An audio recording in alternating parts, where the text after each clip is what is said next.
Diamond નગરી સુરતમાં રત્ન કલાકારો છેલ્લા ઘણા સમયથી મંદીનો માર સહન કરી રહ્યા છે। છેલ્લા ઘણા સમયથી ચાલી રહેલા યુદ્ધના કારણે હીરાની ડિમાન્ડ કરતા હીરા ઉદ્યોગમાં મંદીનો માહોલ છવાયો છે, જેના કારણે રત્ન કલાકારો આર્થિક રીતે મૂંઝવણમાં મુકાઈ ગયા છે।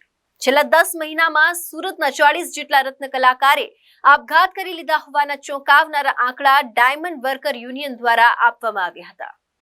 સતત મંદીના માહોલ વચ્ચે રત્ન કલાકારો આર્થિક રીતે ભાંગી પડતા 40 જેટલા રત્ન કલાકારે છેલ્લા 10 મહિનામાં આપઘાત કરી લીધા છે, જેમાં અલગ અલગ કારણે રત્ન કલાકારે પોતાના જીવ આપી દીધા છે।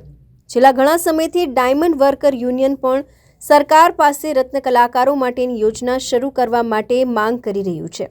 તેની સામે 40 જેટલી આત્મહત્યા ચિંતાનું કારણ છે।